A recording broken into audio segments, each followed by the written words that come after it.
की फौरी इस्तदा मुस्तरद। वफाक PCB election commissioner और दीगर को नोटिस जारी, जवाब तलब कर लिया गया है। लाहौर हाईकोर्ट के जस्टिस शाहिद करीम ने इस मुकदमे की समाअत की है। पीसीबी इंतखाबात रोकने के लिए हुक्म इम्तना की फौरी इस्तदा मुस्तरद कर दी गई है। चेयरमैन पीसीबी के इंतखाबात रोकने की दरखास्त पर यह समाअत हुई है। पीसीबी इंतखाबात रोकने के लिए हुक्म इम्तना की फौरी इस्तदा मुस्तरद कर दी गई है। इस हवाले से वफाक पीसीबी इलेक्शन कमिश्नर और दीगर को नोटिस भी जारी कर दिए गए हैं। बोल न्यूज़ के नुमाइंदे अब्दुल रहमान इस वक्त हमारे साथ मौजूद हैं, उनसे मजीद जानेंगे। अब्दुल रहमान, इस मामले की क्या तफसीलात हैं?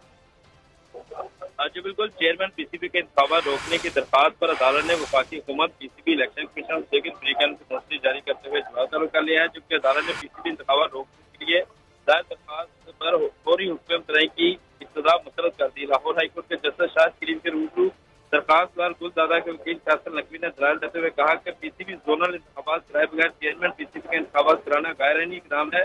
दरखास्तदार समेत कई वोटर्स को वोटर लिस्टों में शामिल ही नहीं किया गया। वोटर लिस्टों को अपडेट किए बगैर इंतखाबात कराना गैर आईनी इकदाम है। अदालत चेयरमैन पीसीबी के इंतखाबात फौरी तौर पर रोकने और वोटर लिस्टों को अपडेट किए बगैर चेयरमैन पीसीबी के इंतखाबात कलअदम करार देगी। बहुत शुक्रिया आपका तफसीलात के लिए। लाहौर से आपको खबर दें, जहां मानसून बारिशों का आगाज हो